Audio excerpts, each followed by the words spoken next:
Good evening, ladies and gentlemen. Welcome to the combined agenda and regular meeting of the Monroe Township Council on this first day of August, the year 2022. I would like to ask Lieutenant Brewer to have our attendees enter the room, please.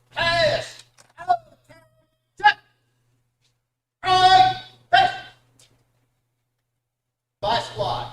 Forward, north, and left, out. Out, and left, and left, out left, out left, out.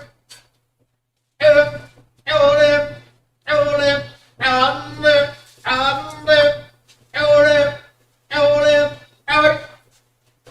Out, out left, out left, and left, and left, out left.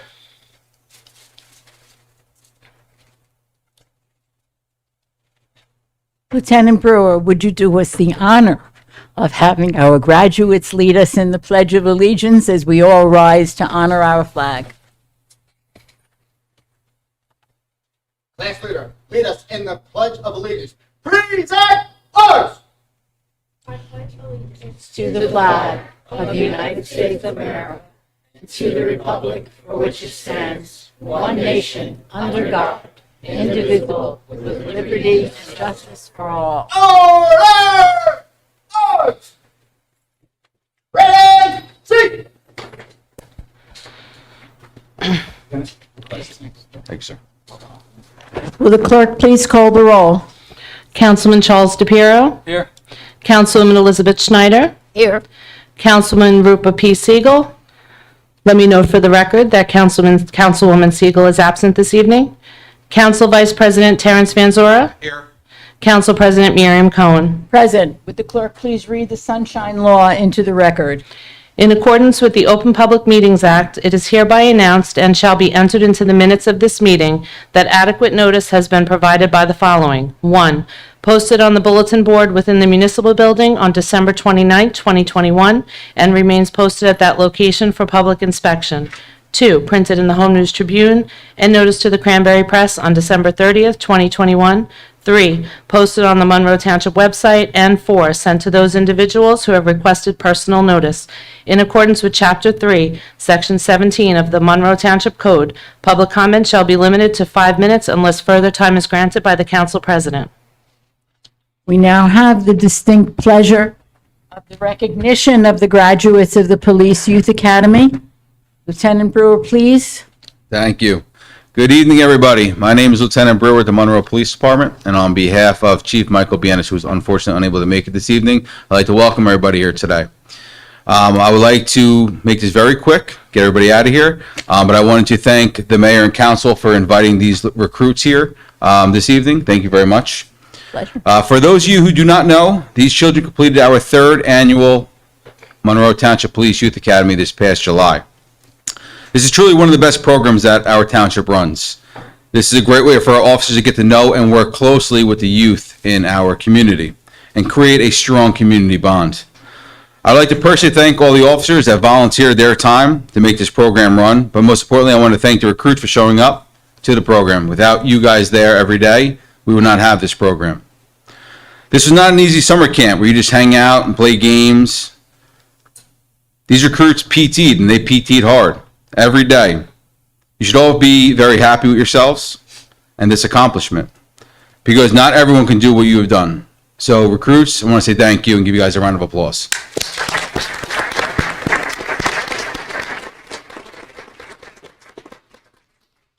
At this time, to my left here is Detective DeGraw. He is our head instructor for the Youth Academy. Thank you, Lieutenant. I'd first like to start off by thanking the mayor, town council, parents of the recruits, and the recruits for being in attendance today. The Monroe Township Youth Police Academy began in 2018 in the Detective Bureau at Police Headquarters. When I was younger, I always had the desire to become a police officer, but never had the opportunity to interact with a police officer other than in a DARE class or in passing. I was always curious as to what they did on a daily basis and the training that they endured to get where they were. When When I was 17 years old, I was able to attend the New Jersey State Police Trooper Youth Program, and I was able to see what a police officer encountered on a daily basis and the rigorous training that went on in obtaining the job. To say the least, I became obsessed. I loved doing the push-ups, going on the long runs, what they called swimming in the pool, which I thought was drowning in the pool, and interacting with the men and women who enjoyed instructing me. Shortly after I attended college, I graduated Monmouth University and attended the police academy. During the course of my training, I woke up every day with a sense of pride and passion for what the day had in store for me. When I graduated from the police academy and began working in Monroe, I wanted to share that passion that I had and train younger kids and let them see how a police officer endured rigorous training and what they went through to get the job. I want to let them look back on daily encounters we have with them and see we are not what the media portrays us to be. I want these kids to see that even though we are instilling discipline, respect, and self-reliance, we could still be compassionate and caring while doing so. With this in mind, I did my research, speaking with numerous agencies in Middlesex and Monmouth County, and developed a plan. This plan was portrayed to Lieutenant Brewer, who helped finalize and iron out any logistical issues that we faced. With a solid platform in hand, the idea was then pitched to then Chief Michael Lloyd, who eventually had the idea approved by the township. The following is a daily itinerary of what the recruits went through throughout the week. So they had orientation, which is me yelling at them pretty much, right? A lot of push-ups, correct? Good. Military drill and instruction by Detective Ray Gifford. That shows them discipline, marching, being rigid, being a paramilitary structure that we are as police department. We then had the New Jersey State Police medic come, Mr. Edward Benyati, Elizabeth Police Department. We had a drone demonstration from Elizabeth Police Department. New Jersey State Police medic helicopter actually landed. The kids were able to see what's inside the medic helicopter and how people are transported in times of crisis. We did numerous team building exercises as well at the end of the day. And then my favorite part was the physical training for the kids. So that was the first day. Second day consisted of the Middlesex County SWAT team. Members came out and explained their role and what they do, how they perform high-functioning jobs throughout the county, and showed their special weapons and tactics that they acquire. We had a firearms safety instruction course by Detective Robert Moritz. He showed if a kid ever comes across the handgun, what to do, or any type of firearm, what to do, who to contact, how to do it. We had a traffic safety instruction by Officer Joseph Vella. We then went on to the third day, which was a CPR certification. Monroe Township First Aid came out. They showed choking, CPR for both infant and adult, which I thought was very good to have for the kids. Sergeant Scott Kivett with Robbinsville PD then came out and did a K-9 presentation. The fourth day consisted of the United States Coast Guard Sandy Hook trip. We went out there, we were able to speak to the Coast Guard, and they were able to explain their job in law enforcement. It's a different aspect when you talk about law enforcement at a federal level and on the water. And they did a good job explaining to us how you can get involved into a different career, such as the United States Coast Guard, and still get involved in law enforcement. And then Friday, we had the medical examiner's office come in. Who tapped out from that?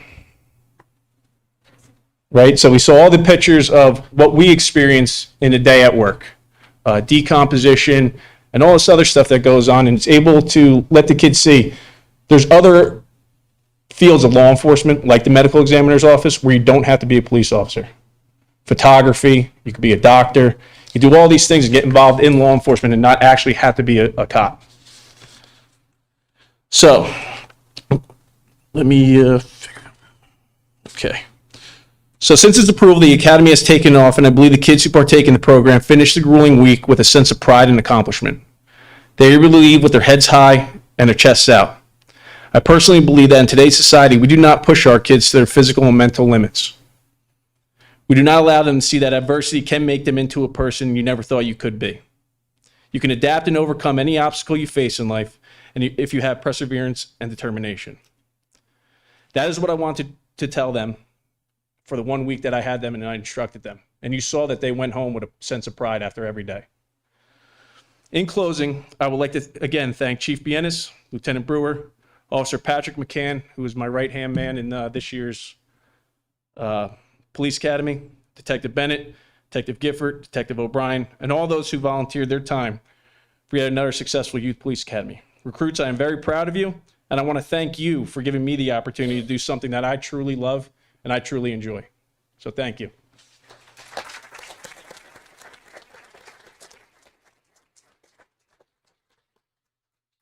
Council President, we can turn it back over to you for comment. Thank you very much.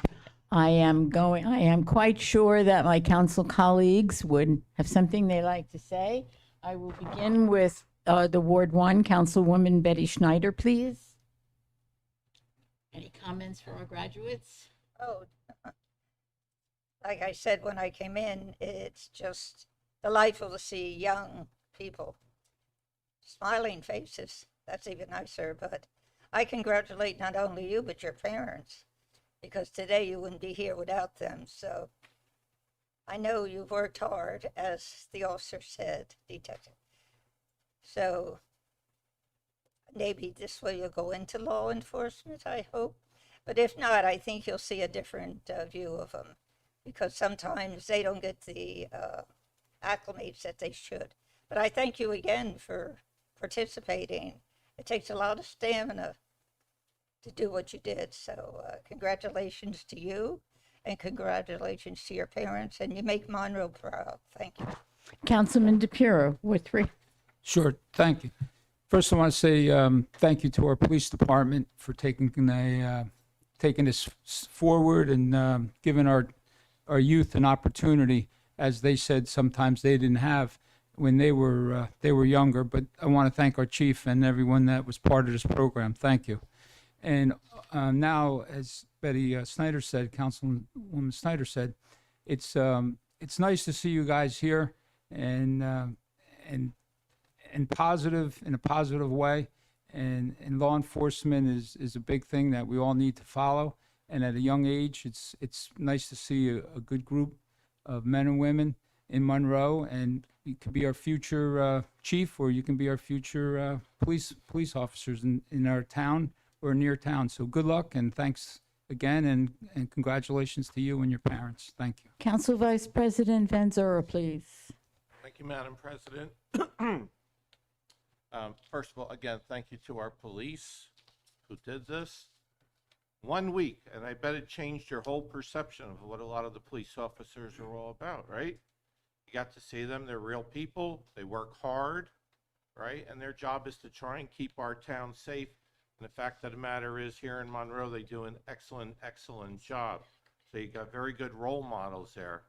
And the officer is correct. A lot of times, police officers get a bad rap because there might be one or two guys out there that get a little overzealous when they shouldn't. We don't have that in our town, but you read about it, and that's like a big headline. But yet, in the last year, I remember reading about an officer who pulled somebody from a burning car, saved their life. Another officer in East Brunswick who actually talked someone off a bridge who was about to commit suicide and saved their life. And every day they go out, they never know what they're going to run into. Sometimes it's an argument in the family, but they will always go out there and put their lives on the line to do what they do in order to help protect us. So I hope that this 1 week that you had really changes your perception. I hope that maybe some of you will consider becoming officers. We did have a graduation program, and we did have officers that were added to the force. That was a program about 4, 5, 6 months ago. And there were some people from our town who became Monroe officers. So maybe this is something that you guys would like to follow in the future. But I hope you all got a lot out of it. And I do thank the officers for their time and effort. They really do it with the best of things in mind. And I think it's a great program. Thank you, officers. Thank you. Guys. Thank you. I am so very proud that we have the opportunity to have you here with us this evening. And I am proud of our police department every day. And when I listen to the speeches about why people choose the careers they choose, I am reminded that we can all do many things, but there's nothing we can do as well as that is which we love. And that is always very special. And I know that this academy is important to our police department. So we are proud that we are here with you this evening and you were here with us. And we continue every day to be proud that we have a police force that brings honor and dignity to the town that we all love. So I would like to turn the program back to the lieutenant to conclude. Detective Gifford, I recruit you, turn over to you.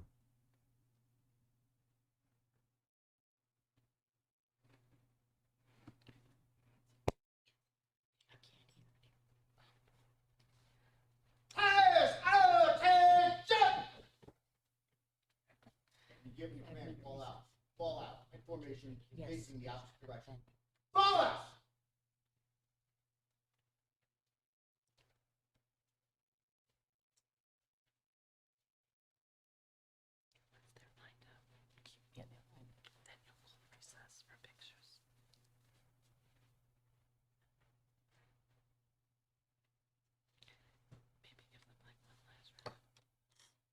A round of applause for all of them.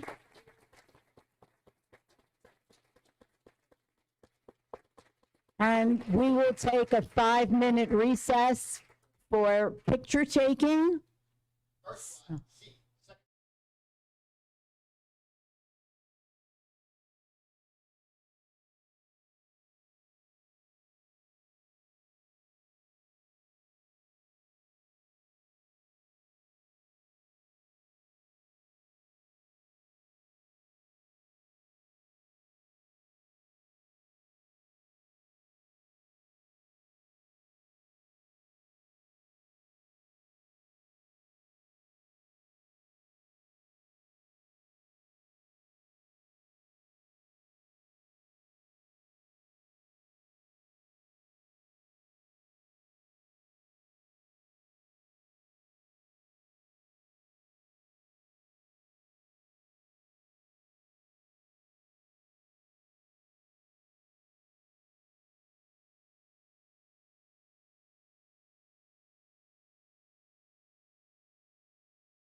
This meeting is called to order. We would like to proceed with the rest of the agenda.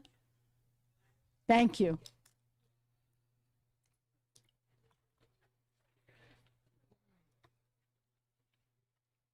I'd ask the clerk to read item 6, the ordinances for second reading at the meeting.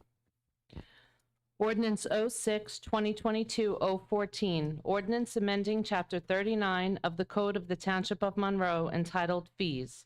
Ordinance 06, 2022-015, bond ordinance providing for various improvements to the water utility in and by the Township of Monroe in the County of Middlesex, State of New Jersey, appropriating $830,000 therefore, and authorizing the issuance of $830,000 bonds or notes of the township to finance the cost thereof. Ordinance 06, 2022-016, bond ordinance providing for various open space improvements in and by the Township of Monroe in the County of Middlesex, State of New Jersey, appropriating $1,768,000, therefore, and authorizing the issuance of $1,683,700 bonds or notes of the township to finance part of the cost thereof. Ordinance 06, 2022-017, bond ordinance providing for various capital improvements in and by the Township of Monroe in the County of Middlesex, State of New Jersey, appropriating $4,802,350, therefore, and authorizing the issuance of $4,578,225 bonds or notes of the township to finance part of the cost thereof. Thank you. Item 7 are the resolutions for the consideration under the consent agenda at the August 1st regular meeting, and they range from R8 2022-196 through R8 2022-216. I would ask that the council please review the resolutions. If there are any that you wish removed from consideration, please give us the numbers. Councilman DePiero. Yes, I have two. R8 2022-207. R8 2022-214. Thank you very much, Councilman. Anyone else have anything they would like removed?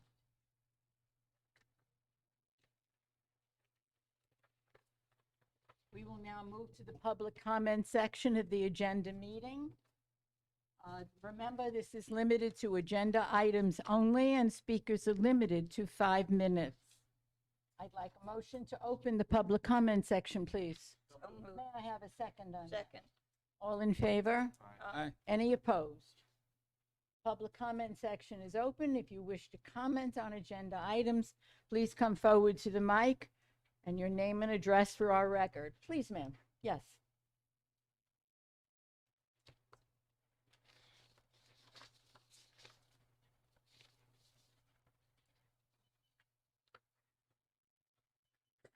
Oops, don't do.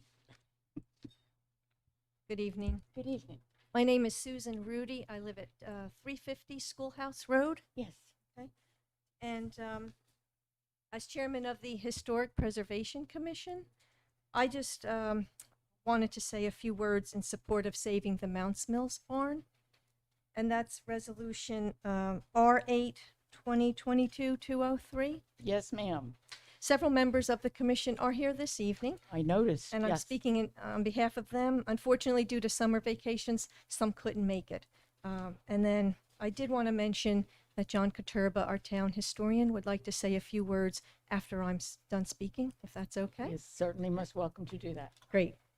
Well, we're here this evening to support a letter that we had sent back in January to stay the demolition so that we could just reconsider the demolition of the one red wooden timber barn circa 1820 on the property of the Mounts Mills Road and Buckaloo Avenue.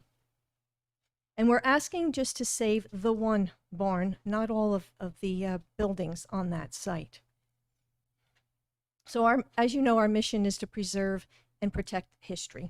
And many of us remember a time when red barns dotted our rural community quite a bit. But now with the growth and development of the township, we're losing them.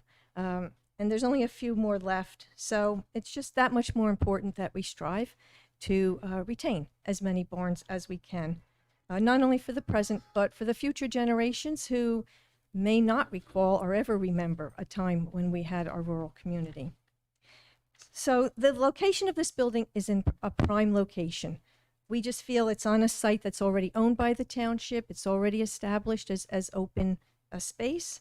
And the building is situated close to the road so that people who are traveling on that main artery of Buccaloo Avenue can see the ambience of that barn.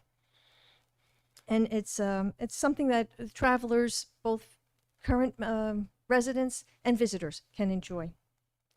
But in addition to the historic character of the building, we've identified a specific purpose that we would like to use that building for.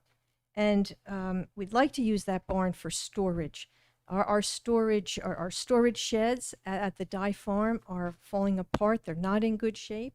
We're not sure what decisions will be made regarding they're still standing and being used at the Dye Farm. So we are in dire need to be able to store our large farm implements and all the artifacts that we currently have at the Dye Farm and those that we might obtain in the future. We're running out of space at the Dye Farm. So we are told by experts from the New Jersey Barn Company and by Restorations Technologies that structure is sound. It might need some repair, but it's sound. And because we're not planning on using it for the public use, we felt that maintenance and repairs could be minimal if only being used, using that building for storage. We also thought there might be benefits potentially to other groups, not just the Historic Commission, but perhaps other community groups like the Gardening Club or the Environmental Commission.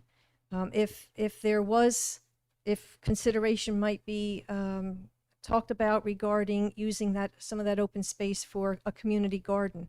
If so, then maybe the gardeners could use that space at no extra cost to store their implements. There's a beautiful overhang and roof along the 22-foot length of that barn, which could offer shade and rest for any gardeners who might be, using that property for gardening. The Grubb report, it was a 2002 cultural resources inventory that we did back then, did mention the house and the outbuildings as historic buildings. And so just on behalf of the commission, we'd like to thank you for your consideration to not demolish this barn after all, if possible. Thank you. Thank you. Thank you very much for the work you do on the Historic Commission. Thank you. It's a benefit to all. I understand that Mr. Katurba would like to address us. Yes. I see him sitting in the back, so he can stand up now and come forward. Your name and address, Mr. Katurba, for our record.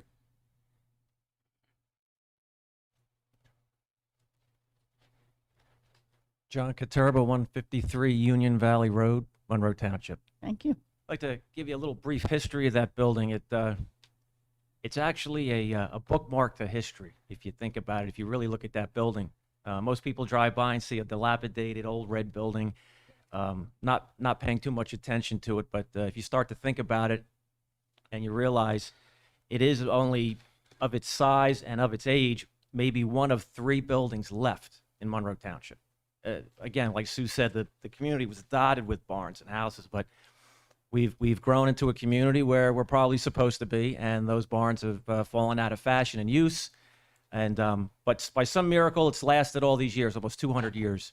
If you think about it, the trees were growing during the Revolutionary War, and eventually those trees were logged and hand-hewn by probably Revolutionary War veterans that fought. Those trees also were standing during the Battle of Monmouth, and if you happened to be standing near one of those trees, you could hear definitely the cannon fire from Monmouth. Fast forward, Pete Unitas' family moved to Monroe. They were the last true owners of that property, and they moved to Monroe in 1929. He was a only child of Polish immigrants. He was about 6 years old, And I remember him telling me stories of one night there was commotion in that barn in the middle of the night, and him and his father went out there and found an escapee from the state home. And I get, the poor lad told a poor tale of woe, and he happened to have a ball and chain attached to his ankle. Wow. His father fell for the story, or felt some sympathy, and took a saw and cut the ball and chain off of the poor kid's ankle. And I thought when Pete told me the story, I thought he was making it up. And he took me into his workshop, and they still had the ball and chain that his father cut off back in the 30s, still hanging on a nail. In 1937, he told me that he was heading out to a friend's house to play football, and overhead before he left the property was the airship Hindenburg. It had just left New York, headed for Lakehurst on its fateful journey. Flew right over the farm. Pete Unitas himself went on to serve as a distinguished serviceman in World War II, and he was selected out of his entire group. One of the reasons, he had perfect complexion. He was 6 feet tall, and he was selected to be a guard at the Tomb of the Unknown Soldier down in D.C., which he proudly did for a stint. After the war, he settled back in Monroe. He got back into his passion of baseball. He was offered a position on the Major League Baseball team, the A's. He told his father, now he's the only son on a working farm, and his father absolutely forbade this because I need you here on the farm. You're not going to play that dumb game, is what he told him. So we could have had a Major League Baseball star living there, but he had to pick potatoes instead. Later on, he married Beatrice, his wife. She was actually a Monroe clerk here at one time in Monroe Township. They both lived out their days on that farm, both passing away, Pete last. The farm was eventually purchased by the township for open space.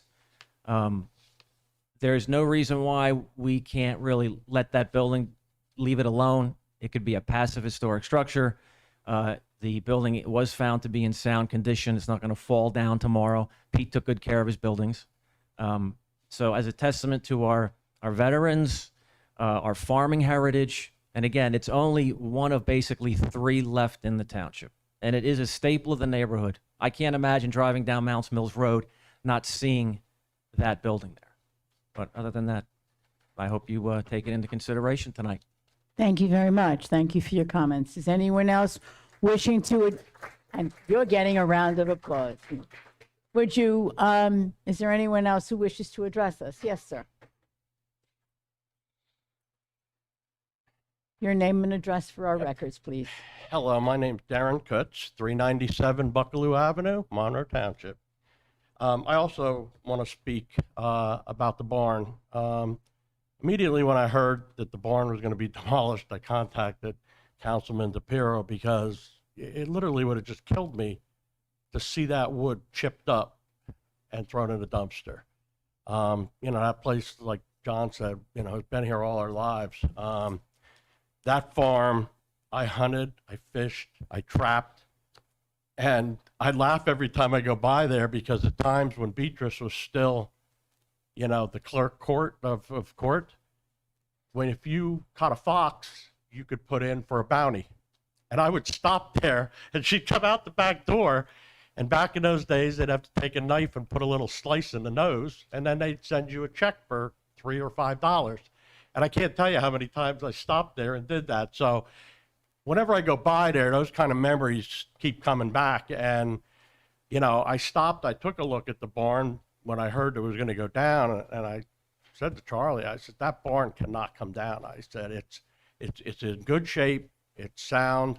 The other buildings don't mean anything, but that is part of the community. And as Susan had said, when they bought that piece of property, I had no idea where they were going. And I was like, that's one of the dumbest things I thought that we could have done. But in retrospect, I really think that something like the community gardens would be a fabulous idea over there. We don't have enough room over on Applegarth. There's much greater demand than there is land to plant. And here we've got 5 acres and a beautiful barn where they could store things. And that barn is so big that you could even hold seminars in there. you put chairs in, you hold, a wildlife seminar or a gardening seminar or a history seminar. I mean, what greater place could you have? People pay big money to go to a venue like an old barn like that. You've got one here for free. It's already been bought. It's already been paid for. And to be honest with you, it would be criminal to have that barn taken down. So I just want to say that I really hope and pray that you guys keep it around. Like he said, it looks like it's in really good shape. It's in way better shape than a lot of other structures in the town. And I think it'll be there for a lot longer. And the fact that it made it, as he said, over 200 years, I think we should keep it around a little bit longer. Okay, thank you very much. Thank you for coming and thank you for speaking. Anyone else? Yes, ma'am, please. Just as a reminder, since I see many of you are choosing to wear a mask, we do have masks in the back. I'm not worried. I wanted to let everyone know we do have masks in the back of the room and we do have hand cleaner. So if anyone chooses to do that, it is there for you to do. Your name and address for our records, please. Susan Bear, 527B Terry Lane, Monroe Township. Yes, ma'am. I just want to make a comment here. I was looking around because history is really important and there's very little to hold on to. And look at all the pictures around here. What are they of? Things that existed in the past. Let us preserve that. Let us hold on to that. It is wonderful, and this is an opportunity to do that. So that's all I wanted to say. Well, then you just said it very well, so thank you very much. Great.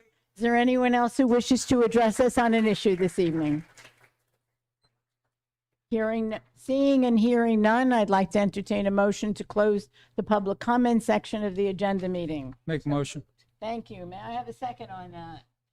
Second. Thank you. All in favor? Aye. Aye. Any opposed?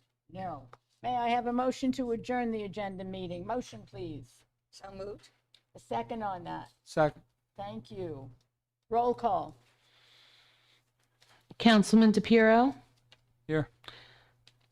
Councilwoman, Sorry, yes. Councilwoman Schneider, Yes. Council Vice President Van Zora, Yes. Council President Cohen. Yes.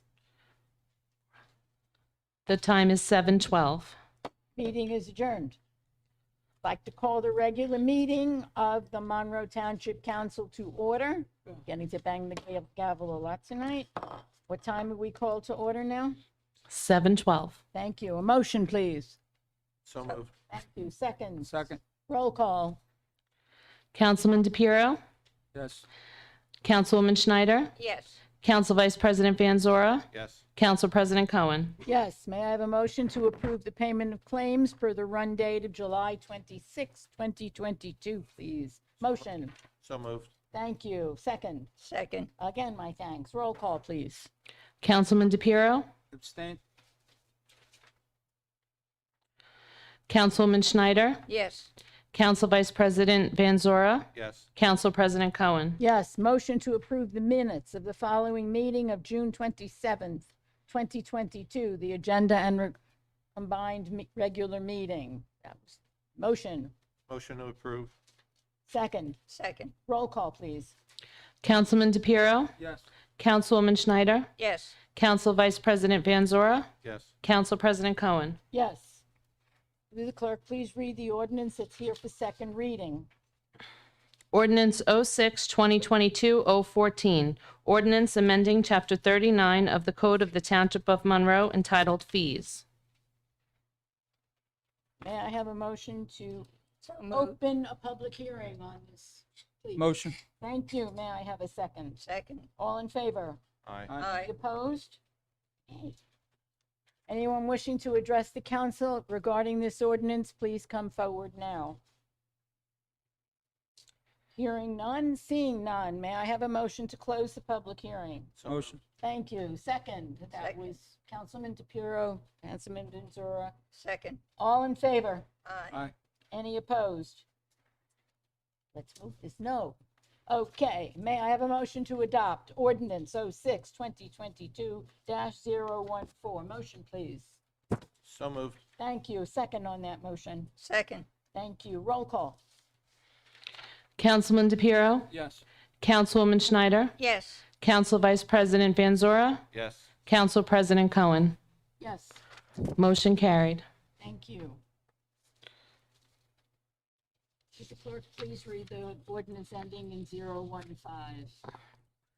Ordinance 06-2022-015, bond ordinance providing for various improvements to the water utility in and by the Township of Monroe in the County of Middlesex, State of New Jersey, appropriating $830,000 therefore, and authorizing the issuance of $830,000 bonds or notes of the township to finance the cost thereof. Thank you. Like a motion to open to public hearing. So moved. Thank you. Oh, on both sides. Good, my left and my right ear. Second. Second. All in favor? Aye. Any opposed? No. Anyone wishing to address us regarding this order, please come forward, state your name and address for our record.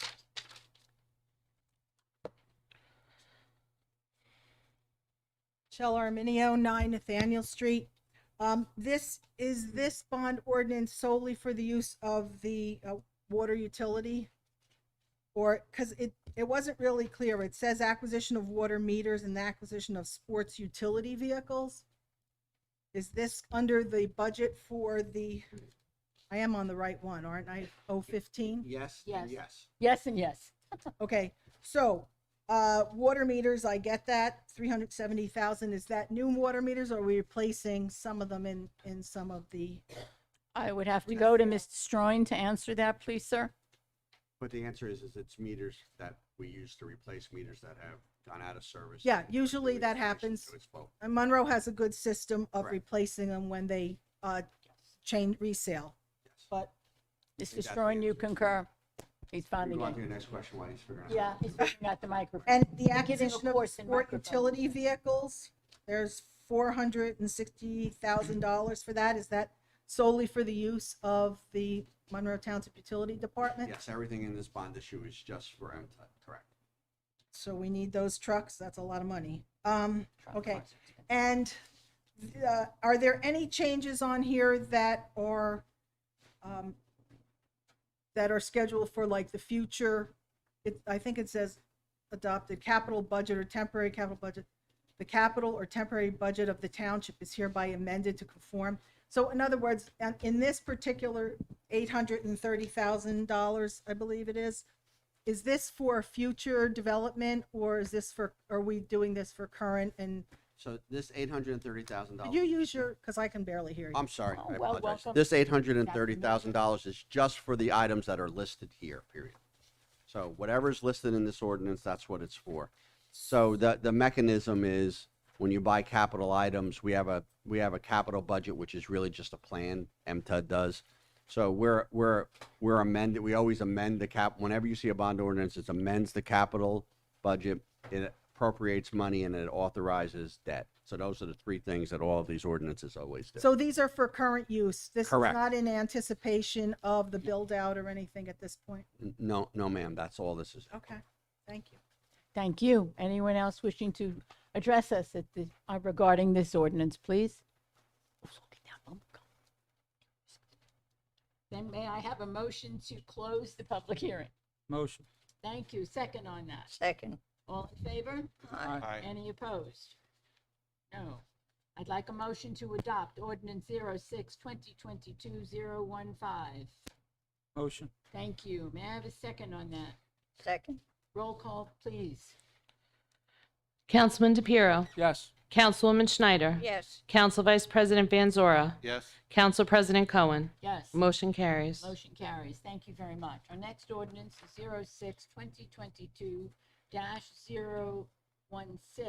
Before the clerk reads the ordinance, this bond ordinance is in conjunction with a shared service agreement with the Board of Education that was passed unanimously by resolution in December by this body. Would you please read the bond ordinance? Bond ordinance providing for various open space improvements in and by the Township of Monroe in the County of Middlesex, State of New Jersey, appropriating $1,768,000, therefore, and authorizing the issuance of $1,683,700 bonds or notes of the township to finance part of the cost thereof. Thank you. Like a motion to open a public hearing on this ordinance, please. So moved. Thank you. Second. Second. All in favor? Aye. Any opposed? No. Good. Anyone wishing to address the council on this ordinance, please come forward now. Please.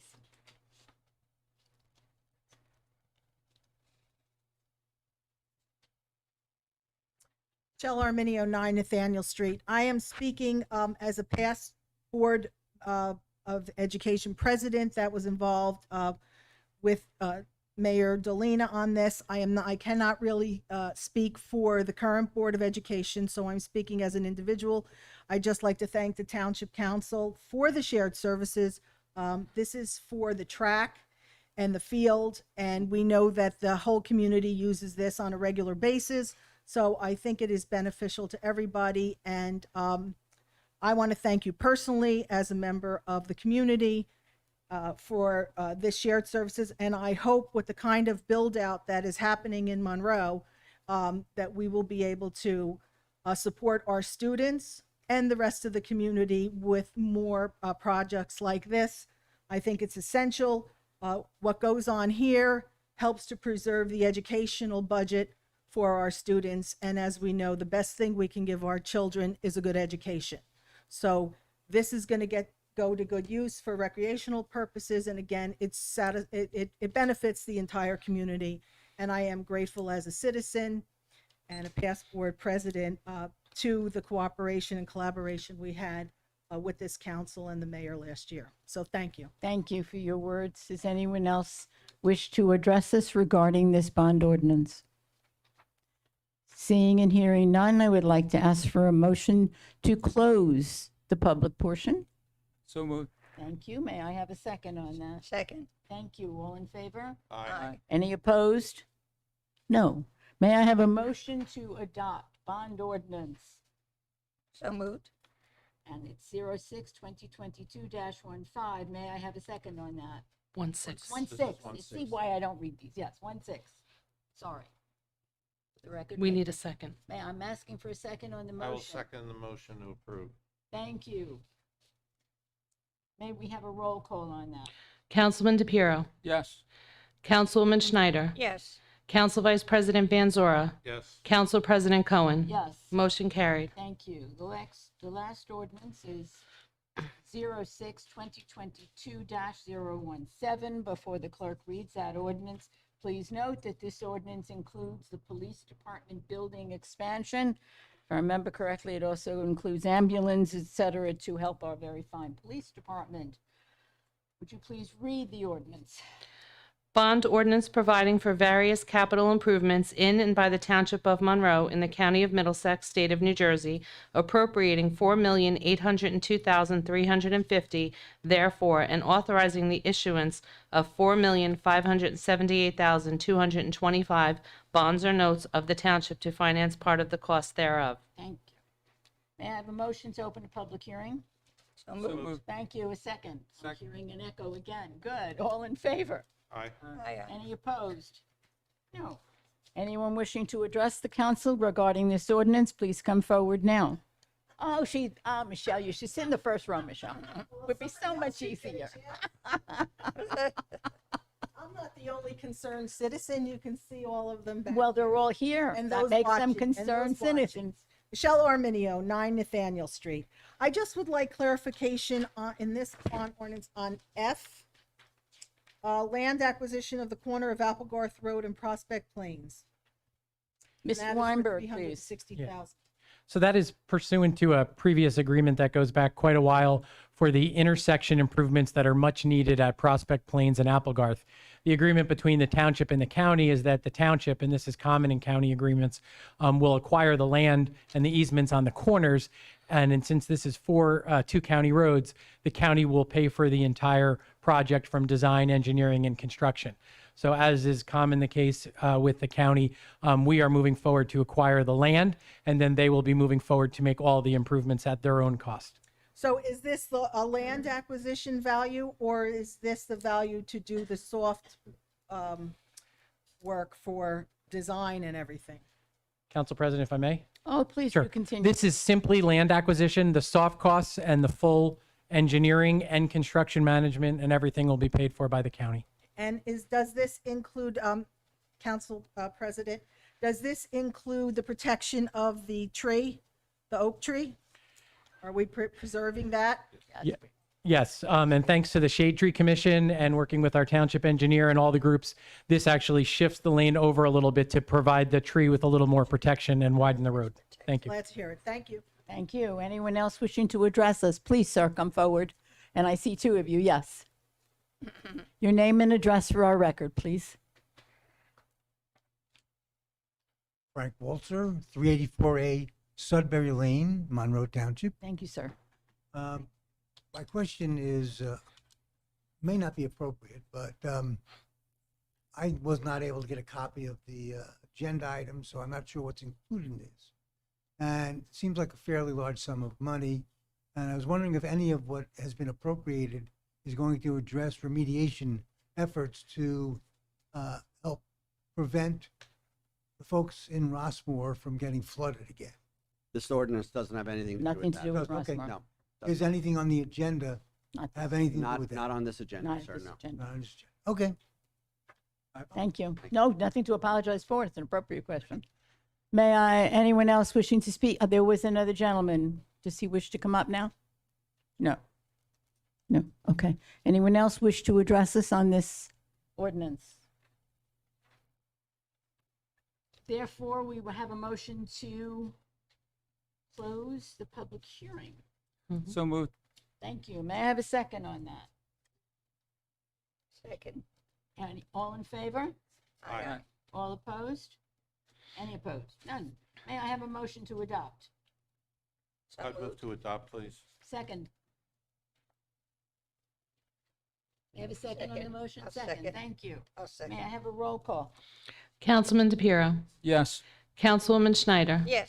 Council Vice President Van Zora, Yes. Council President Cohen. Yes. Motion carried. Motion carries. Council President, can I say a few words in reference to the Yes, resolution? please. Thank you. You're welcome. R8 2022-203, in reference to the Pete Unitas and Beatrice Unitas barn. I just wanted to, add to what our commission came to send us the letter and also to talk about. As growing up, we do remember it as the Potato Ranch, and we do remember that used to be, the house used to be the clerk's office where they collected taxes for the residents of Monroe when they paid taxes as well. So it definitely has a lot of history as being a big farm of 120 acres, and now it's down to 6. And I just want to thank everybody that volunteered to keep that, our commission, and to bring it to our attention. And I just wanted, as Mr. Katerba said, he does a fine job with the commission and also as a historian. But I just wanted to add that there was also a tax collector, Beatrice, where they collected taxes in that house. So I'm not sure what we're going to do with the house. We're not sure what we're going to do with the barn.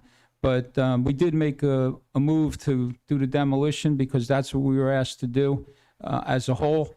And I just wanted to thank them for bringing it to our attention, and also being a lifetime resident. As John says, when you do drive by, it might look like an old barn, but there's a lot of stories in that old barn, and there's a lot of history that this town should be proud to be part of. And with Susan, Rudy, and everybody else that we went to school with, we know the meaning of what Monroe was, and we want to. And as the woman came up and talked about these pictures, we just want to make sure that we don't lose touch. And I just want to thank everybody on bringing it to our attention. So thank you. And very certainly their letter to the mayor, which then brought it also to our attention. Yes. For which all of us were very grateful. So thank you for your comment. You're welcome. Madam President, Yes, sir. I just also want to add, this is why we have a historical commission in our town. Yeah. You know, a lot of people are parts of different committees and They can't hear you. Microphone, I said, can you hear me now? A little closer. a little closer. Hello? Hey, he's here. Hey. You know, a lot of people are, you know, we have a lot of different commissions, committees, different things in our town. And sometimes a lot of people that volunteer their work, they may feel that like, well, what am I doing this for? You know, do people not listen? this is a perfect example. This particular group, the Historical Commission, took a position on this, and I believe that the council certainly listened to you, and we appreciate that, because can't be here all the time. Not all of us have lived here all the time. That red barn was there long before I ever moved into this town, and hopefully, I don't want to say hopefully, it'll be there after I leave. Hopefully, we'll both have a long stay. But I think I do think it's a great idea, and I'm really anxious, and I was hoping you can explore some of the different potential uses. You mentioned some of them already tonight, but I think it's a great idea, and hopefully there will be some things for it. So thank you for all of your input, and I hope it does well. So thanks. Thank you. Anyone else needing to comment? Just that anytime we can save anything that has a history. I'm a good old country girl. I came from Hightstown, Cranberry. So I know what Monroe was when I was growing up. So when I heard, they were going to knock this down or demolish it, I went, oh my God, oh my God. Because when I was in North Brunswick, we tried to save stuff for our women's club, and it didn't work. So I'm just very pleased that we were able to say this. Thank you, people, because this is our history. And if we don't preserve it, and I thank the commission for doing this. Thank you. There are a number of historians that are sitting on this council, and my brother was a professor of history at the University of Wisconsin, and my son holds 2 degrees in history. And I believe that the mayor, who's not with us this evening, has a strong interest in history. So we know it's important. The truth is, we all know that this is important. Knowing who you were is a very good way to know who you are going forward. So this is an important ordinance. I'm going to ask at this moment, since we are here, and I'm just enjoying seeing all of you here tonight, too. The resolutions for consideration under the consent agenda. We have resolutions R8 2022-196 through R8 2022-216, with the exception of resolution R8 2022-204 and 214 that will be voted on separately. Very good. May I have a motion? So moved. May I have a Second. second on a motion? Second. May I have a roll call vote, please? Councilman DePiero. Yes. Councilwoman Schneider. Yes. Council Vice President Van Zora. Yes. Council President Cohen. Yes. Motion carries. Thank you. Resolutions removed from the consent agenda were the following, please. Resolution R8 2022-207 and R8 2022-214. May I have a motion? So moved. Thank you. May I have a second? Second. Roll call. Councilman DePiero. Abstain. Councilwoman Schneider. Yes. Council Vice President Van Zora. Yes. Council President Cohen. Yes. Motion carries. Motion carries. We move to the report section of our agenda. And look at all the space you have tonight. Thank you. 214. Right. We did. No, we didn't. Did them together. Together. Both together. Never We mind. did them both together so that we're done. For the record. But I thank you for approve of doing both. that. Oh, good. Just for the record. This is good. Count- Mr. Weinberg, please. Thank you very much, Council President. I have quite a long report, so I'll try and go as quick as I can, and hopefully everyone will be able to hear me. I'm Alan Weinberg, the Township Manager here. I'm going to start with the barn first, just since it was brought up by the council members. The good news is, as you know, the mayor did receive the letter from the Historic Commission, and he asked our township engineer to amend the contract to remove the barn from that, and that was just voted on and approved unanimously. So for those who are trying to follow it, I just wanted to let you know that the action happened. And the resolution, I think it was 207, was to amend the contract and remove the barn. So just so we have a little housekeeping on that. Before I begin, I am going to ask Joe to say a very few brief comments on the landfill and the status of the force main and the master plan before I give my remarks. Joe, if you would. Joe is our Planning and Utility Director. Thank you. I'm pleased to say that we were making great progress as it relates to the construction of the force main, going from the landfill all the way up to Avenue K and pump station number 6. That project You'll actually see, and did see in one of the resolutions, had a change order where we actually eliminated almost 4,000 feet of open cutting the road in favor of horizontal directional drilling to minimize the disruption, which we know and really appreciate the patience of all the residents in and around the area. The police have been great, the contractor's been great, and we're also finishing up the design on the pump station that will actually feed that force main going to the ultimate destination of the Middlesex County Utilities Authority, with no impact to our residents once the construction is complete. As far as the master plan goes, we're again making great progress on that. The draft has been received by both the master plan subcommittee as well as the stakeholder group. We've received comments from nearly everyone, and we are on schedule to make a draft presentation of the master plan at the next planning board meeting. The planning board meeting is dedicated totally to the draft presentation of the master plan in August, and then hopefully we will take the comments from the public and the planning board members, incorporate them, and then present it for final review at the planning board meeting in September. Thank you. Mr. Weinberg. Thanks, Joe. Moving back to my report and moving quickly, I do want to mention summer camp. For those of you who don't know, we had over 800 Monroe children and over 140 staff members. We lost some folks to the Police Youth Academy, but I do want to thank all the staff, including Recreation's Mary Lang, Jean Crawley, and Chris Sidler, our camp director. It's great to have so many high school students working with our youth. It was hot at times, so we had to move people indoors, but to see that operation of, getting close to 1,000 kids to have a great summer in Monroe is a terrific thing. Update on the third quarter tax bill. The 2022 final and 2023 preliminary bill, which are the 4-part bills that people get, are expected to go out next week. We will post on the website and on Facebook when they are mailed, and email on our e-blast. Residents will have most likely till Friday, September 25th, or 25 days to pay the third quarter bill. As a reminder, the municipal portion of the tax bill has not increased for the second consecutive year at 48.9 cents per hundred.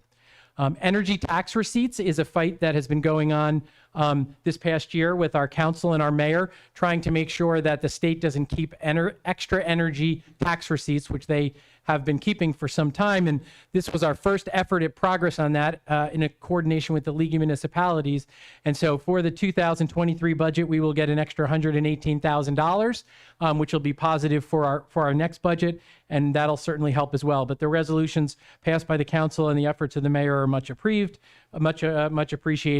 I do want to thank the council on behalf of the administration for funding for the new turf field and the shared services agreement with the Board of Education.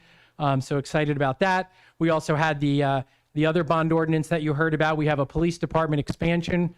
Over the past 20 years, we've grown from, I believe, about 30 police officers to almost 66, and we need to add a little addition. It's not so little. It's about $2.5 million onto our police station. And so we'll be doing that with this, and we have a new ambulance. Our ambulances are really tremendous. 3 new police vehicles, a new salt plow truck. Our first township electric vehicle is included in this for our recreation department, all electric vehicle, and a new 20-passenger bus for our senior and disabled transportation programs. And one of the things that's important, I know, is a new electronic gate for the DPW, since they can open and close it when people do their recycling. I also want to talk a little bit about the extreme heat. I want to thank our employees. I did this last month, but no one could have imagined this month would be quite this hot. So thanks to all of our employees and everyone for braving through the heat. It's been no easy task. So I just want to thank them. That we have many employees who do a good portion of their work outside, and while we try and take breaks and stuff, it's an arduous task, not just for our employees, but for everyone, and remind everyone about pet safety, particularly in this heat as well, not to leave pets in their car. We did have a force main break last week on Foreman over off of Monmouth Road, Spotswood Englishtown Road, and our MTUD employees worked through the night in the heat to get it fixed, which is not an easy task as well. I want to congratulate the Once Upon a Mattress Community Theater team, a well-done event that was well attended by our community. So thanks to the Mighty Oaks, the patrons of the arts, and the Cultural Arts Commission. Last month, there was a question brought up by Councilman DePiero about connection fees for the school. The township has always waived its connection fees for the school district. And now that the MTUA is no longer independent and part of the township, the mayor confirmed that there would be no connection fees if the school district needs to connect or add any connections at any other facilities. We opened the special needs playground at the soccer complex, which is right off of Prospect Plain. Some of you may have seen it there. It's a beautiful new facility. And I want to thank the county for their partnership and their funding. Thank the council for their funding, Councilman DePiero for serving on the committee. It's a great addition to the community, and you should definitely check it out. There is a new solar program that's going to be rolling out. It's called Community Solar. And Harold is here somewhere. If you want to raise your hand, I thought I saw him come in. This one's, as many of you know, our community energy aggregation program ended because the bids were higher than the tariff rate. The good news is, on a side note, that Community Solar is coming to Monroe through a private entity called Solar Landscape, and they're going to be out marketing to residents who can save 25% on their solar bill, which is great. I just want to give you a heads up that it's not a combined bill. Because this is a new program of the state, they don't have a consolidated bill. So you end up getting a bill from JCP&L and a bill from Solar Landscape because this is a brand new program. And that could end up being confusing to some people. So I just want to put that out there. There are real savings. It is a legitimate BPU program. You do have to sign up for it online. We will be sharing information, but I do have to put those caveats out there because I want people to know it's a little more complicated than your regular bill. You would end up getting two bills, even though the supply bill with Solar Landscape would provide you with a 25% discount. We have reached out to the BPU to encourage them to consolidate these bills like they did with our community energy aggregation, and they're, quote, working on it. But I don't know whether that'll be months or years before they get that together. So it is a real program. There are real savings, but it's brand new. So I don't know what kind of hiccups they're going to have as they roll it out. There would be two bills, which is what a lot of our residents aren't really used to. So will be more information to come on that. I know the mayor next month will be here and thanking Judge Boyd for his outstanding service as our judge, and we're super excited about that. I do want to mention the Hidden Gems this Thursday at 6 p.m. at Thompson Park. A local group with singing, dancing, performing talents of India and Bollywood from our cultural arts program. This is the first time we've had Bollywood music at Thompson Park. The July 4th fireworks were a great success. Want to thank Ria Alathor, who was co-master of ceremonies with Mayor Delina, and she is a two-time competitor in Special Olympics. I know I'm going on, I'm almost done. I do want to recognize the Mayor Gerald and Carol Tamboro Garden at the library. If anyone gets a chance to check it out, it really is celebrating two great Monroe residents and is a beautiful spot to read a book. Remind everyone that the library will be closed tomorrow. We won a $250,000 grant to upgrade the entire HVAC system, and they actually took the Freon out tonight, so they closed a little bit early. And tomorrow morning at 5 a.m., they're going to try and get it all in one day, the new air conditioning and heating system. I was aware, and the mayor wanted me to mention, that Mind the Gap Coffee opened at 635 Spotswood Englishtown Road. He stopped by, and he's working on a ribbon cutting, and I hope to stop by this week. And then my final comment is National Night Out is tomorrow over at Thompson Park. It's a great event. If you love cars and trucks, if you want to be able to see and thank our first responders and get to know them, they'll be there as well. So thank you very much, Council President. You're most welcome. Are you still smiling, Mr. Asimov?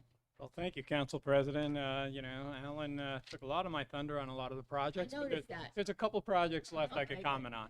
All right. So first off, the Machaponic, Spotswood Gravel Hill, and Pergola Avenue traffic signal. That project, we have punch list outstanding. At this point, our township attorney has sent out a 30-day notice to the contractor to start the process of taking their performance bonds for lack of completing that project.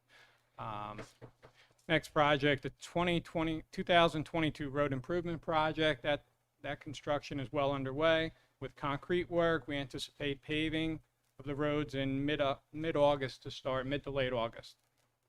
Lastly, Costco Drive. It's part of a $600,000 NJDOT local freight grant. The project has been well under construction. We're actually scheduled to start the roadway milling this Wednesday, and that'll be followed up by the roadway paving. And that's my short report. Look at that. Short report because you were so helpful tonight. Council reports. I'm going to start with Councilwoman Schneider, please. Okay. Thank you. You're welcome. I'll start with the Commission on Aging. I said it's amazing with the same staff and as our residents grow, the work they do there. No benefits are cut, nothing. Just on transportation trips, 235. Medical transport, this is just per month, 536. Princeton Shuttle, 161. Freehold Shuttle, 228. In-Town Shuttle, 39. Senior Center Shuttle, 180. This has been one of the largest we've had in July. Emails were sent out. I just want to show you how kind and wonderful the people are in Monroe Township. What they needed was volunteer greeters at the senior center. So that would allow our employees to do their work, not have to stay there. And immediately people just volunteered. So I thank all the people who volunteered. They're now in the process of being trained.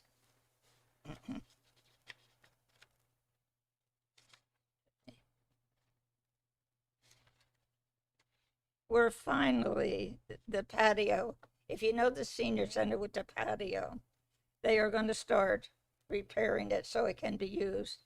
The Department of Public Works will be tearing up the concrete next week, which is wonderful. And the other thing that I have found that's been so great is the farmers market. The residents of Monroe asked us to start a farmers market. So our employees and staff at the library somehow pulled this together. They were able to get letters out. Even though a rumor went out, not all our business people were asked or farmers. Yes, they were. So that rumor's false. We have proof that they did send out all letters to everybody. What happened was some of them said they didn't have enough staff. So we have outside farmers that came in. I was thrilled to buy fresh corn, fresh tomatoes, honey. So it's every Thursday till the end of August rather. So if you can, it's at the library parking lot, 2 to 7 every Thursday now. So come out, support the vendors. And they're not gouging you because I bought beautiful tomatoes. Oh my God. I love a tomato sandwich, so I was thrilled. That's my report. Thank you very much. Councilman DePiero. Thank you. You're welcome. Alan took half of my Alan was very busy my tonight. report too, Thanks but for I'm talking gonna too much. That's I'm gonna fine. repeat a couple pieces of it. My first question is the county paving on Spotswood Englishtown Road. Mark and I, we walked it, and driving it, it's right now it's not going to get any better on its own. So if we can get an update on where are we with the county on that project, I'd appreciate it. Yes, Mr. Asmowitz. Sure, Council President. I'm working with Middlesex County. I've had one or two meetings with them and a couple of conversations. We're working on what improvements will be redone out there and the repaving. But I am working with the county to get that redone. Okay, and then Joe sent us an email in reference to the paving that they've done on 522 and in our township. And there were 6 valves, I believe, or either hydrant valves or some kind of valves that were covered while they were paving. So I would like to make a suggestion to MTUD, if they could have an inspector during the county paving, because the next project's going to be on Applegarth Road from Federal Road to Joan Warren Drive. If we can have an inspector on site, it would definitely be beneficial.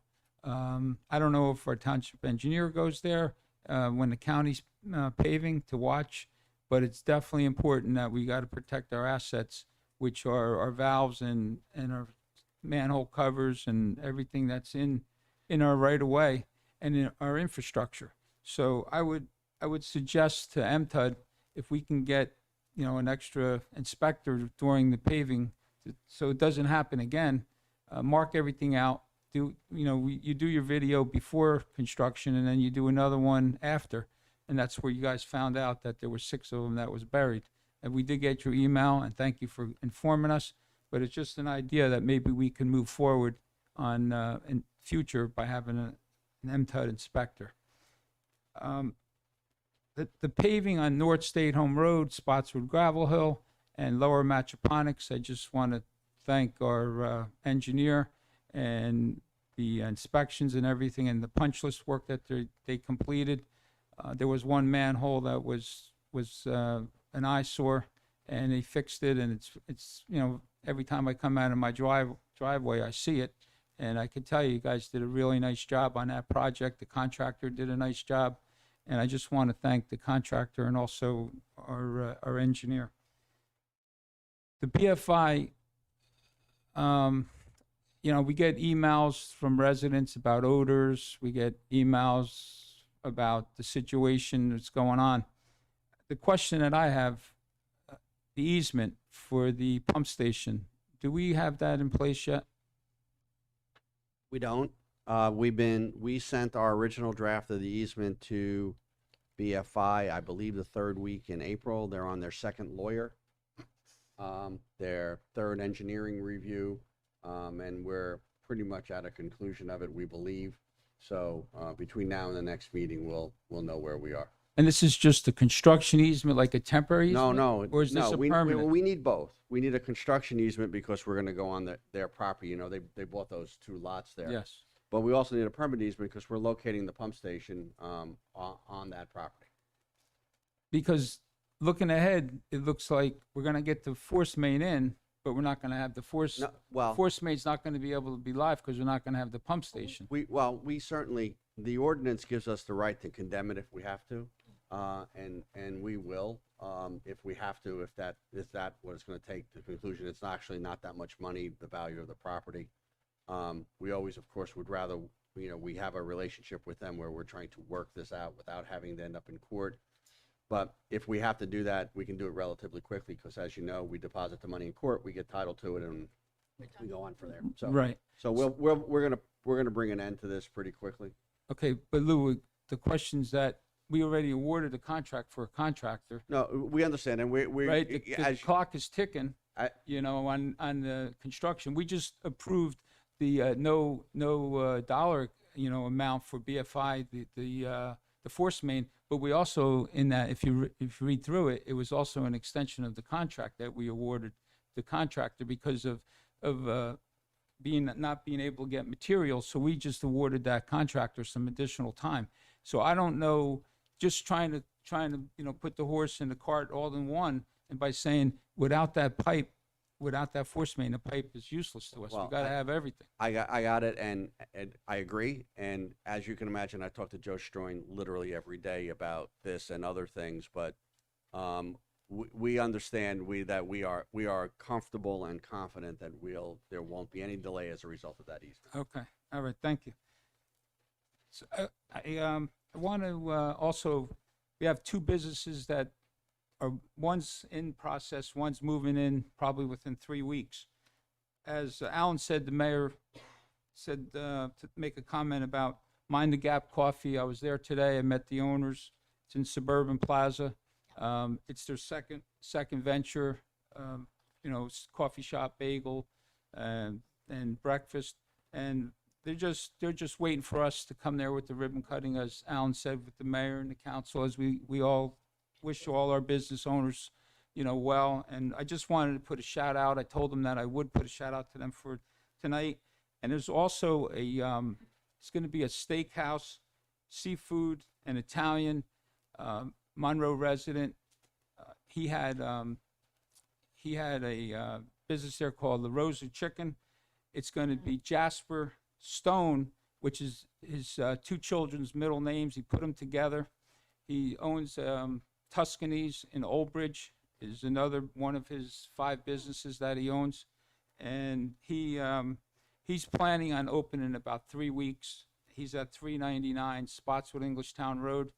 And when I tell you the guy works around the clock 7 days a week, he really does, and he really puts his heart in everything that he does.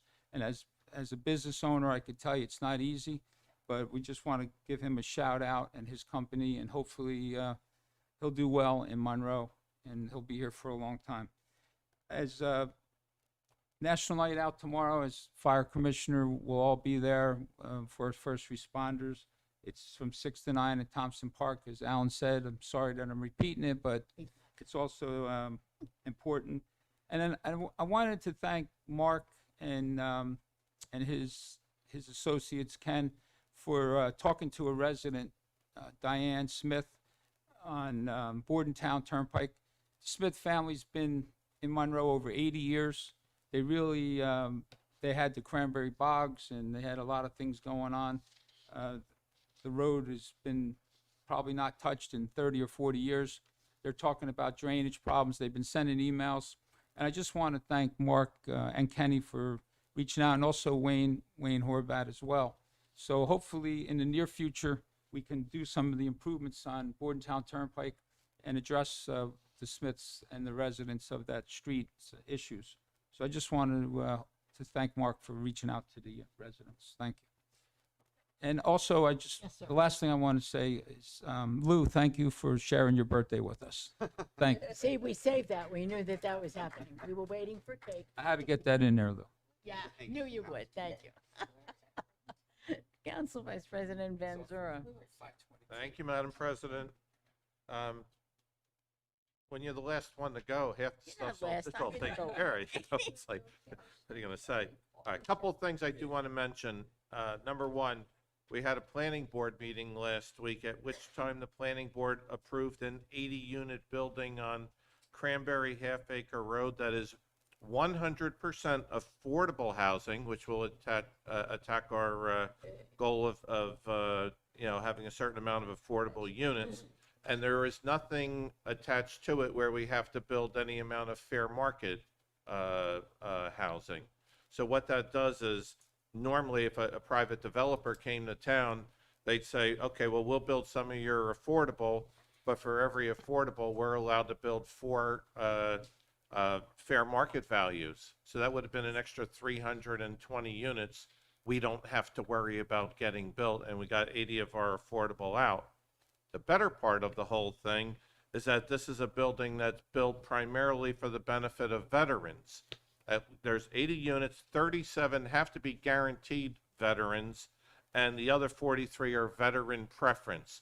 So they're going to go out and try and solicit. The goal is hopefully we wind up with 100% veterans. I don't know if it will or it won't, and naturally they can't run the building if it's only half empty, but the goal is to try and get all 80 of those units veterans, but at a minimum it'll be at least about half veterans at a minimum. So let's hope we can get all the veterans in there, and I think that's a win-win for the town, for our veterans, and it's a good thing. So first thing I wanted to point out. Keeping with the good news, we of course, even though it seems like a while ago because it's August 1st, but our last meeting was June, I did want to mention we had a great 4th of July fireworks at Thompson Park. And the reason I want to mention it is our sort of co-master of ceremonies with the mayor, or mayor for a day, was a young lady, Rhea Alather, who was part of our Monroe Special Olympics. She actually won 5 medals in the Orlando Olympics down in Florida. So that was a great accomplishment for us.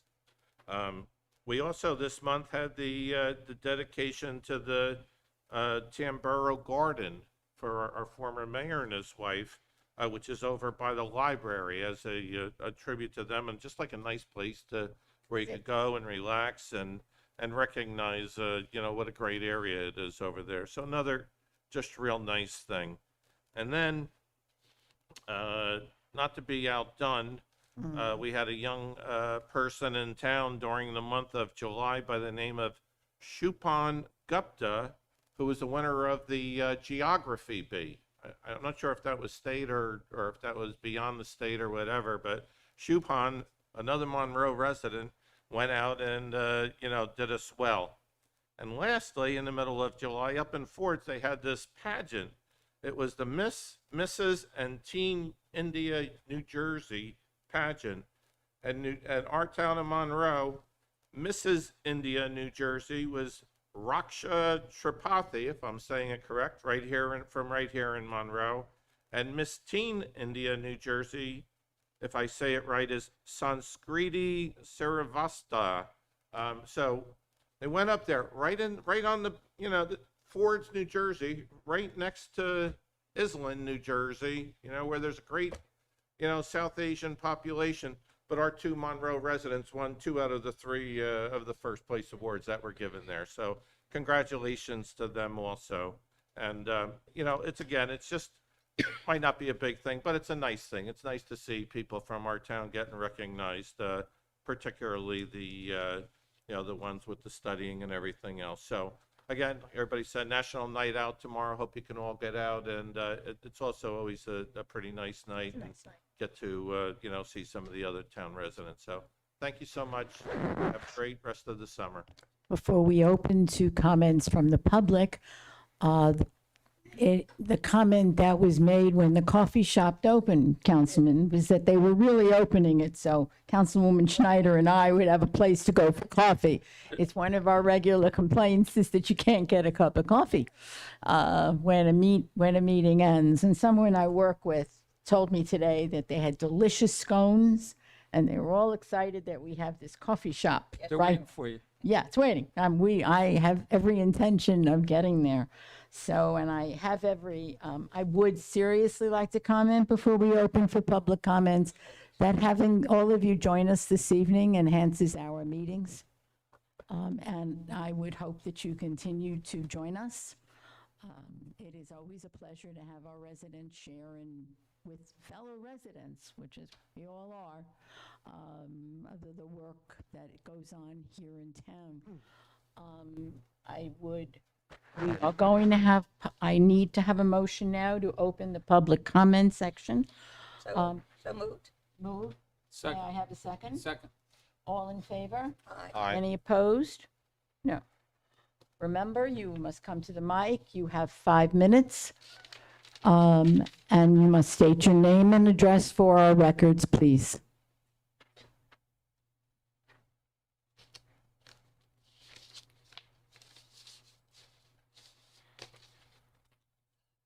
Good evening, everybody. Tim Esso, 2 House Court. Can you hear me, right? Okay. Yes. It's come to my attention that we have a new position. I don't know whether or not it's being created in the police department or it's been allocated in the budget prior to. It's called the Fleet Safety Facility Security Coordinator.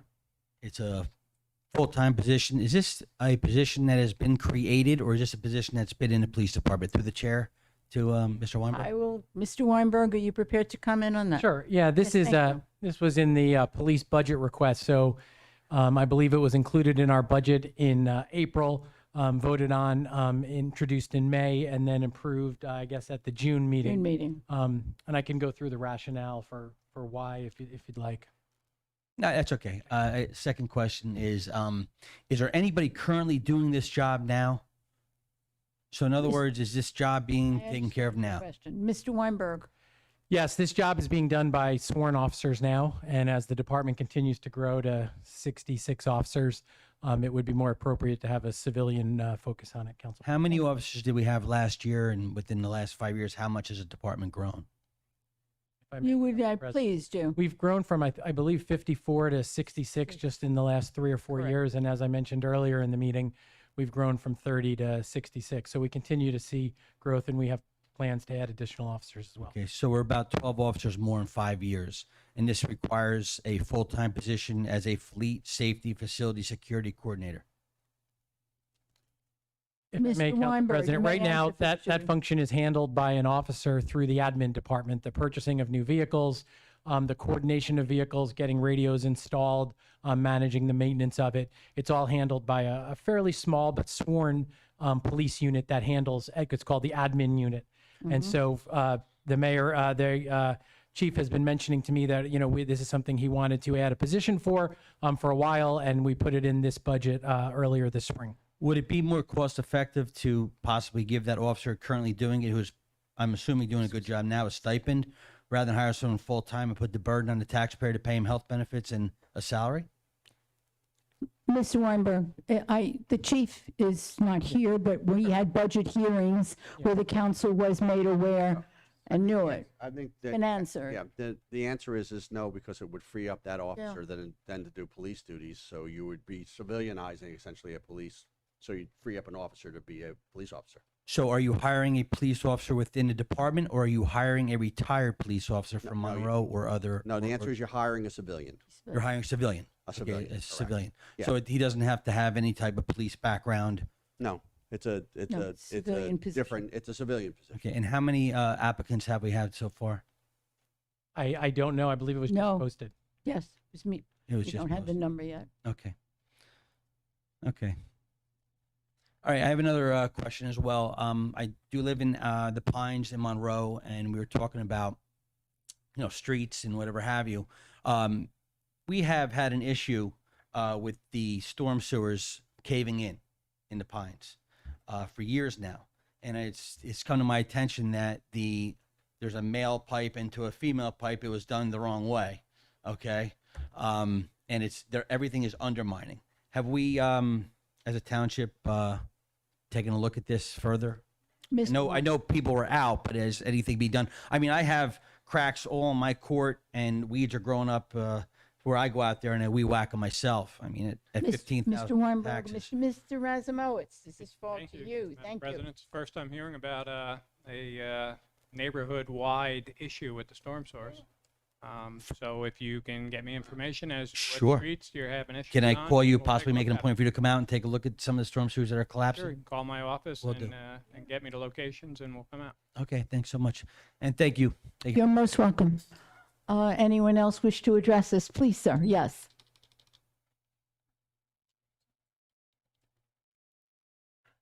And again, your name and address for our records. Thank you.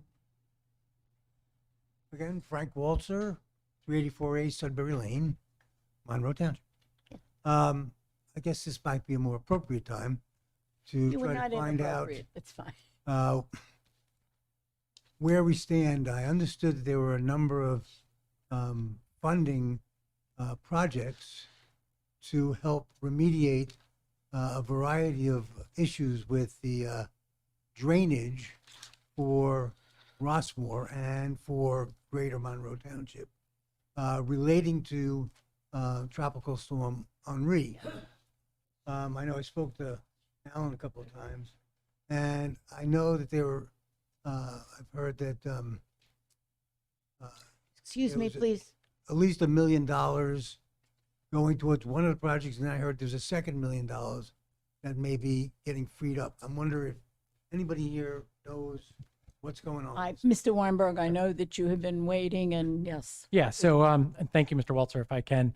The mayor has been working with our state legislators to direct some money from the state, since, as we all know, from the incident and the flooding that happened as a result of Tropical Storm Henri, the township did a variety of things, and it was important, as there are newly identified things to do to mitigate the future, that there be a funding source for that. And the mayor has reached out to the legislators and to the governor on that. And it's our expectation, and they're working through the budget process now, which has been completed, but they're trying to direct some of that money directly towards benefiting Monroe Township, and particularly around the Cedar Brook.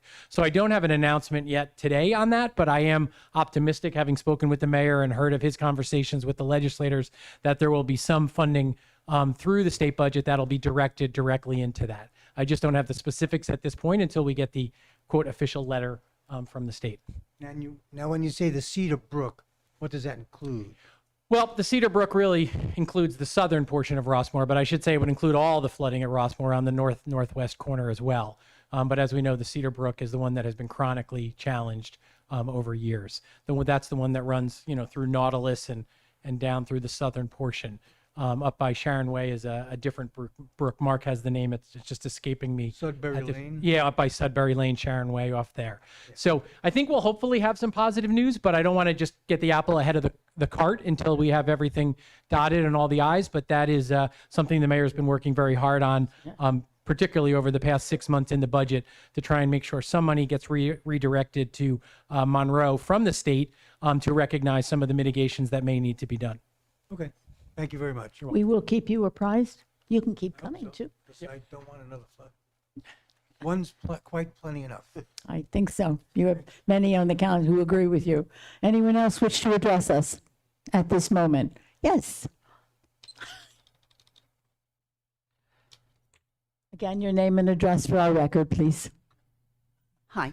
Hi. Pat Swalje, 586A Madison Drive in the Clearbrook Complex. My question really, I guess, is for Mr. Weinberg.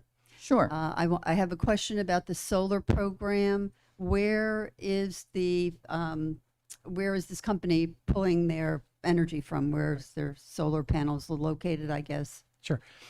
If I can, Council Oh, President, that's a please. great question. So one of the reasons that our residents are eligible, and it's neighboring municipalities as well, is one of the projects that was awarded in this round of solar was to put solar on top of Costco, which is on Costco Drive in Monroe. And so that opens it up to Monroe, Jamesburg, and other adjoining towns. So that's where the solar will come from. It's, again, I don't want to present that I'm the expert, and you're welcome to stay after with Harold when it's over. But those credits are then being able to be used by our residents. So we expect that Solar Landscape will start advertising their program to our residents in the coming month. And residents will be able to sign up for it. The details that I have so far is they're reserving half of the 800 spaces for people who are low and moderate income, and the other half for anyone in the community. And it would provide you with a 25% discount on supply, not on delivery. But since it's a somewhat brand new program, as I mentioned earlier, they're trying to figure out how it's all going to work and the third-party billing on the supply side. So hopefully that was helpful in answering your question. You don't directly connect to Costco, you get a credit on your bill. But Costco is pulling in a lot of solar into the community, and that credit is made available to people. And it's particularly, this program was created because not everybody in New Jersey is able to put solar on their roof.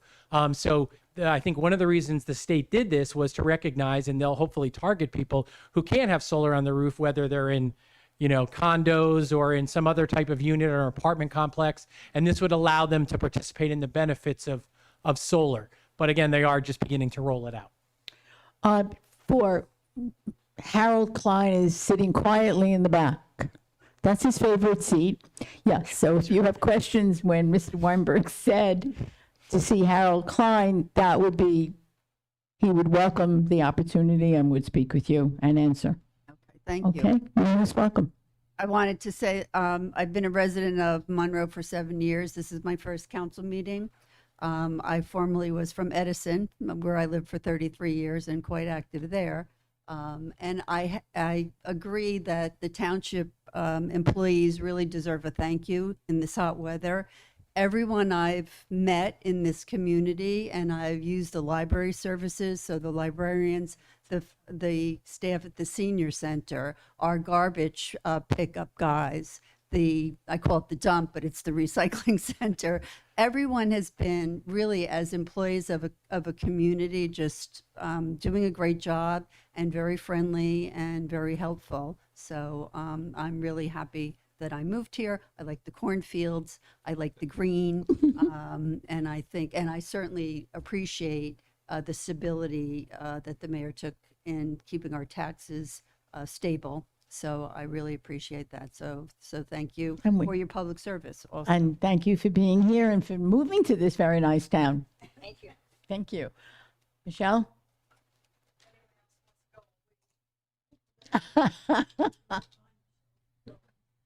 Michelle Arminio, 9 Nathaniel Street. My main focus this evening is about the master plan. After I'm finished with my questions, I would hope that you would elaborate a little bit more for the public, the importance of the master plan, what it means to Monroe. Essentially, the citizens of Monroe, this is an opportunity to see into the future of our community. After this master plan is adopted, it's sort of a little too late then to complain about how things are being built or what we call the build out in this community. So I would ask people, to be cognizant of the opportunity to participate in how Monroe's future looks. So my question is, will the draft of the master plan be exposed to the public? When will that be? Yes, please, because I believe, I don't know if Kevin. Kevin? Hi, Kevin. Hi, Kevin. You can answer. Kevin, would you please also include the surveys that were done so that, Sure. Yeah. So, to answer your question, Shelley, absolutely. The draft, as Joe mentioned before, that we're going to present a draft version of the master plan on August 25th. That'll be available, I would say, at least 10 days before our meeting on the 25th. It's not the final adoption, so it's not the statutory requirements that we'll probably be going through in September or thereafter, but for transparency purposes and just so that the meeting is more productive, that that draft master plan will be available in the public. As the council president mentioned, all of our survey results are already available on our public input website. And so we've been directing people to publicinput.com/MonroeMP, where they can get all the survey results have been there for the last year, but we'll remind everybody of that as well. But Council President, don't go. Don't go, Kevin. Still here. oh, good, We got it. you can tell Very she was good. bored of that president. So when you say it's available, this is on the Monroe Township. Can you be specific exactly where it is so people can go look for it? It's on the Monroe Township website under where? Because sometimes it's difficult to I find. can't answer because I haven't gone to look. You know, I think, and I'm looking at Joe a little bit, but I think we would probably include it in the same areas that we include our monthly planning board applications online for the public, as well as that publicinput.com site. But we'll put it in both places just to So make sure that people yeah, can see it. Sometimes it's difficult to find agendas and things. Tomorrow. Yeah. I'll she check will- for you she will tomorrow. do Thank that. you, Christine. You're That was welcome. the way. Okay, I mean, that won't get there until August 25th, but as long as it's accessible to the public, because like I said, Probably August 15th. August 15th, even Right, better. 10 days early. Okay, great. How many public hearings, and again, when you talk about what the master plan is, if you can explain that there actually are public hearings that are required by statute, if I'm correct? That's correct. You're the attorney.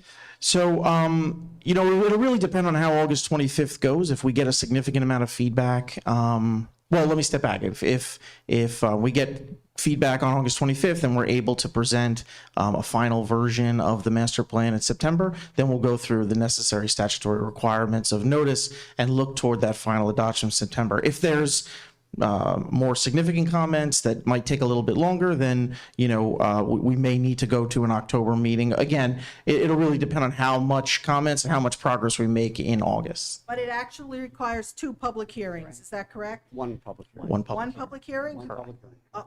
So we have a presentation and then is that the public hearing? No. Presentation? No. So I think what Kevin just said was that what we plan to do is to have it, we're going to present the informal draft of it at the meeting on the 25th. Right.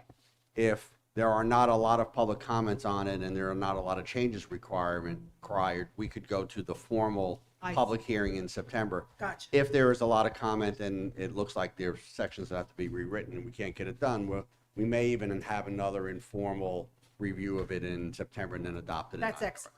Thank Yeah, you very much. We're doing extra than what the statute requires. Just, you know, it's a big town. It's a comprehensive plan that hasn't, you know, been amended at this level for 12 or 13 years. So we want to make sure we do a little bit more. And I appreciate that. I mean, that's so important.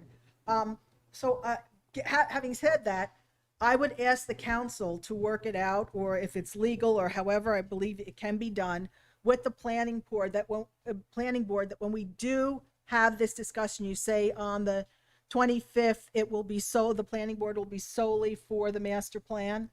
I would ask that you consult with the planning board and perhaps extend the 5 minutes if necessary, because again, it is our future and it is very important.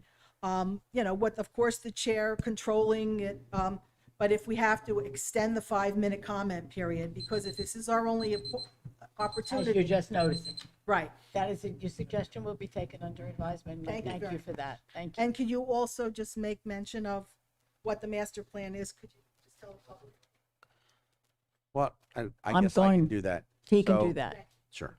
Under the municipal land use law, the planning board has a very distinct function, and one of the things they do is they adopt a master plan.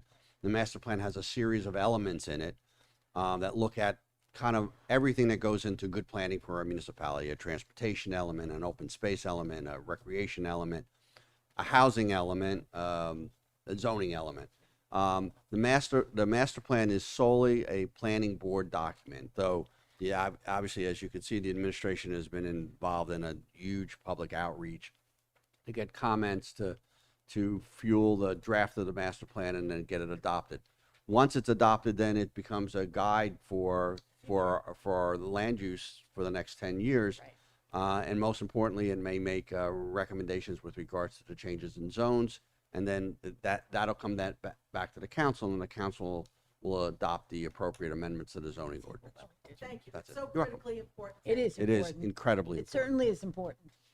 That is why we also had the public demonstrations. We had 3 sites in town when we were first working with the company, and the public was invited, and public did show up, and they could talk to the company and get some further information about what we were doing. Is there anyone else who wishes? Yes, ma'am, please. Your name and address for our record. My name is Sheila McHugh. My address is 385B Sudbury Lane here in Monroe. First want to reiterate what the lovely lady said about how nice it is to live in a town that makes so many accommodations for those of us who live here. And then I have a question, because there is a retention pond not too far from my home on Sudbury Lane, and it's on Matrix property, and I've been told that the township has an agreement with Matrix to maintain that retention pond, and that it exists partly for the purposes of putting out fires on the Matrix property. Is that correct? Mr. Asamoah, this is. I couldn't speak to that. It's solely there for putting out fires. It I didn't accepts, say solely. it accepts drainage from the roadways, and then it heads out underneath the turnpike. So it's Yeah. collecting stormwater runoff. Yeah, a lot of We do stormwater have runoff. we do have retention ponds in town that do get pumped out of from the standpoint of irrigation. I don't believe there's any irrigation on that. And otherwise, I'd defer to the fire. I don't know if Yeah, I'd have to see if comment there's on such an agreement. Honestly, it sounds a little odd to me, because usually you would not use a retention or detention basin for fire suppression. It's just not something you would do. Certainly, I don't think it passes any fire I'd like code, an at least answer on any that, fire code if- after if it could 1930. be obtained at some Yeah. time. So what However- we'll do is we'll pull the agreement and we'll Well, answer your during the question. storm, Mhm. Storm Henry, which Frank referenced, water was being collected in the storm sewers throughout that whole front section of Rossmore, the area by the meeting house, the administration building, the front gate, a whole big quadrant of Rossmore's storm sewer water all feeds into one pipe, as I'm told, and finally goes into a 54-inch wide pipe that dumps into that retention pond, which is right behind my home. And since we had such an excessive amount of water fall during Storm Henry, I picture that pipe, all 54 inches of water was going into that retention pond. I'm just about 60 inches tall myself. We noticed so that 54 inches, whoo! It just boggles my mind to think of all that water going into that retention pond, which, honest to God, is a stone's throw from my condo. So I know that Councilwoman Schneider knows what it's like to have her home devastated by floodwaters. The water in my condo was up to my hips, and I had to be rescued by rescue people from the township, for which I'm grateful, because I was starting to wonder if the water was going to breach my windows and put me right up to the ceiling. But I'd like to know now what is going on that Matrix property to mitigate these water problems. They have, since the flood, installed an extensive system of pipes, and they have put in fire hydrants, but the fire hydrants are covered. They're not operational yet. And I'm wondering what's being done so that that pond does not overflow again and impact the homes that border on that pond. There's a substantial number of homes in Rossmore that that are impacted by an overflow of that pond. And we're being told, well, we're still studying it. We don't know if the pond overflowed or if your water just didn't flow into I it. think Mr. Schrein might be able Mr. to- Schreiber might be able to help you. Well, thank you. I'd appreciate an answer to that. Mr. Schreiber. I can help you as it relates to the system of pipes and the network of pipes that are going in the matrix development, as well as the fact that I can essentially guarantee you that that retention pond is not being used for fire. That is all being provided. Not that I'm aware of. They had, because we actually installed probably about 10 years ago a larger main to provide fire protection for the corporate park that is located within Monroe Township. And the reason why all those additional pipes are going in now is that that Matrix corporate park was served by wells that have since gone bad, and they were required by the DEP to switch to a public water system, which Monroe is providing them. But we are not providing the area of Monroe Park that's located in Cranberry. It's just the Monroe section. So last year, at the time of the flood, if that retention pond reached a certain level where it was a threat to the homes around it, what was in place to funnel that water to a safer place? As I said, ma'am, I'm sorry I can't comment on the stormwater network and/or retention pond network within the corporate thing. I just know about the water and the fire protection end of it. Council President, that stormwater was funneled out and went underneath the turnpike through a much larger pipe than the 54-inch. So that's the end of that question, okay? good, I and did yes. have one other issue to bring up. Is that allowed? Your time has expired. Oh, Please, okay. ma'am. Well, then, So then folks with it's- electric bill problems will have to wait till next time. But we can always talk to Mr. No, we can also talk to Mr. Harold. Oh, okay, thank the you. water was Does up anyone else tonight. have any questions? to Council Councilor- President, the resident can always call my office, and I'd Oh, be happy to speak thank to you. her further. Ma'am, you heard, and he will be pleased to talk to you. Anyone else have any questions for the council at this point? I just wanted to tell her, We have to close the public portion before the council I'll comments. close Betty. it, yeah, I'll talk to Okay. her, yeah. May I have a motion to close the public So portion? moved. May I have a second on that? Second. All in favor? Aye. Any opposed? Councilwoman Schneider, you had a comment you weren't. No, just that, I know every time it rains, I go, oh my God, because I face the brook, I'm in Mutual 9 by the gate. And my water was up to my knees, I know. But I have faith, because somebody says, how could you come back after 6 months? So I just have to have faith. But I May I- know it's devastating. It's devastating. May we I have, have faith too, but the definition of insanity is I doing know. the same thing over and over again and expecting different results. So I know. we, We'll be okay. faith requires that we also take action. Does. You'll be okay. It will be. We'll work together. yes, we will, as we did and we will continue to But do. thank you. On that note, therefore, since we're working together, folks, can I have a motion to adjourn this meeting? So moved. Motion. May I have a second on that motion? Second. Therefore, not debatable. We are adjourned. The time is 8:27. Thank